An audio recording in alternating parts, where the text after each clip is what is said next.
Well, this is it. Remember all those times I said one of these days I'm going to get my own motor made because we could not find motors.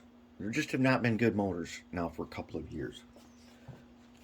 And like in the 280 project, we had to use a motor that's way too big for normal trains. So we had to make bigger train. Now, turns out I was shopping. I was trying to find every possible source I could find of motors, and then this awesome sales rep from an industrial motor making company said, "We could make you one. What do you want?" And I made a list of the things I wanted, and they made me this. Yes, this is a brand new motor, and they custom made this for me, and it is a beauty. This is possibly, well, I don't think there's any motor that we've ever used that's as good as this. Let's do a little testing. Okay, here's a brand new one. Now, over here, I put one already. It's all DCC and everything. In an ancient, this is a 19, probably 66 version of a U30C. Of a U30C. Really old. And, of course, we got a bunch of shorting problems with the frame and everything. But I got it kind of worked out, and we're going to try that. We're going to try it. I'll show you what it does. But first, let's bench test this thing. How about that? Should we bench test it? Okay. Let's do that now. As you know, before you can bench test it, you must give it a little Earl, right? A little Earl. That's you, Kenny. Remember? You need a little Earl. So we're going to use our favorite Earl Marvel Lubricating Oil, also known as Fast Acting Air Tool Oil. My favorite stuff. So what we do, as always, take a little screwdriver and put a dot. And we're going to protect our brand new bearings. So we put that dot right there. That's one. You know, and we put that dot right there. Okay. Then we're going to hook it up to the bench tester. So now this is a 24 volt. It's a size 1 length 8 motor in a standard size 1 length 8 housing. It is a 3-pole. Yes. I've discovered some things about modern 3-poles. They're really good. And as we've seen with the mighty 280 is a 3-pole, and that was the best motor that we've tested ever until now. Now we got this one. So let's go ahead and hook them up. I got 5 volts dialed in, and that's, well, you should put the black one on first.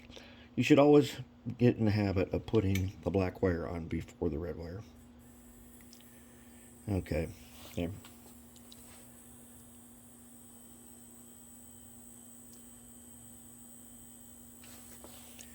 It actually has a nice sound. Okay, so let's take a look at the, there we go, right there. Alright, we got in at 5 volts, and we're pulling 0.02, we're pulling less than 0.303 amps. If I pinch it, if I take it and I pinch it, I am not stopping it. You can see that I'm at 0.3 amps and I'm not stalling it. At 5 volts, very hard to stall, and its stall maxes out at 0.4. Very safe. Let's turn her up. There's 11. There's no way I'm going to be able to pinch that with my fingers. It's just too, it's too powerful. Now this thing is a 24, but I've turned this thing up higher than that, and it works. 27. Let them work in, and they quiet down. They quiet down nicely. It's not even Not even working up a sweat. And look at this. At 27 volts, we're pulling 0.04. That is not going to happen of pinching it. And we're not going to use the pliers to stall it. It's not necessary, since we will not be running at 27 volts.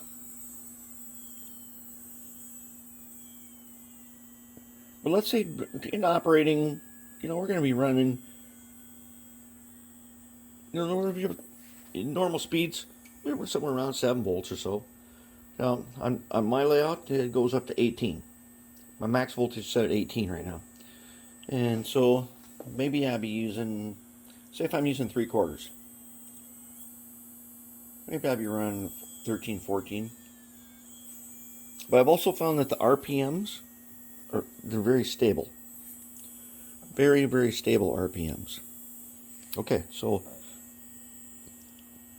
let's check one out, right? Let's check out that U30C. Very, very nice. Okay, let's check out the U30C. Now, let's see. Okay, so I got him here in Engine Driver. Got him on the Engine Driver right there. And I've got a DH126 in here. I'm going to do another video right after this about how I wired this up. These wires are way too tight right now, so they got to be loosened up, because there's around the 15-inch radius. They're getting tight. Okay, so let's try them. I'm at speed step 8.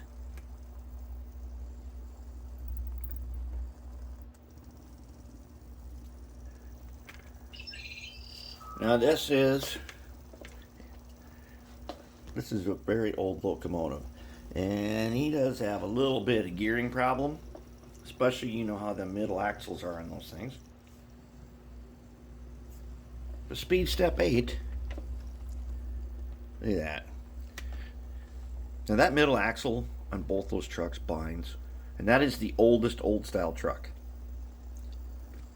But look at that, handles it no problem.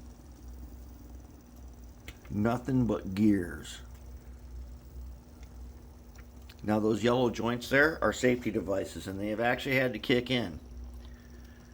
The gear binding on that middle axle is bad enough that it stalled a bunch of times, and the motor just kicked them out, which is good. Decoder was never in danger from a stall.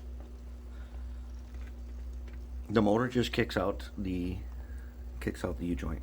That's great. It does not have a lot of high speed, which I know most of you love that. And sometimes, I like to do a little racing once in a while, but in general, at 50%, that's about it. There's 55.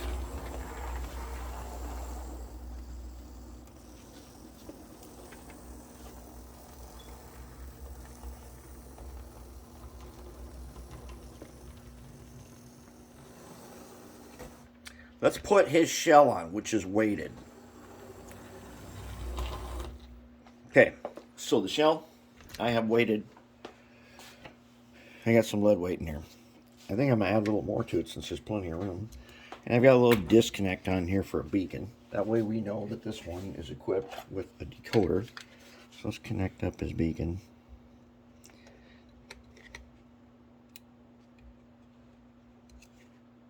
Oops, I got him upside down. Okay, let's connect the beacon and then put the shell on, and then you can give it another listen. So the motor is mounted on 2 shims, 2 just lead sheets, and mounted with goop only. Amazing goop only. There's our goop. That's how we mount motors. And the goop absorbs vibration and makes it so that it absorbs some sound. Okay, so now let's try him. He's got some extra weight now. Let's listen to him.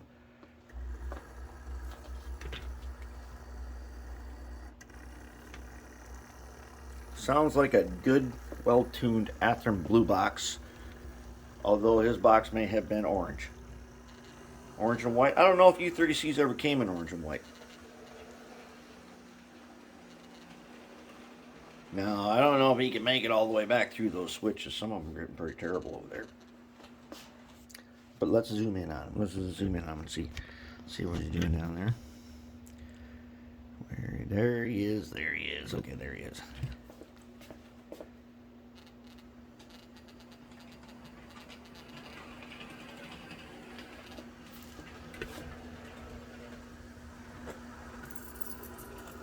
Yeah, there he goes.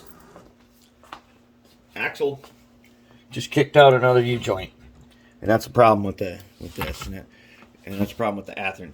That's okay. We are going to do another test, and we're going to put one of these guys into, for sure, an AHM GP18, and I think I'm going to set up a test loop and let it run for hours. We're going to keep working on these, and then I'm going to do something about this decoder. The wires are just too tight, and yeah, they're nice and clean looking, but they're just way too tight. They're actually lifting up the axle, and we can fix that up.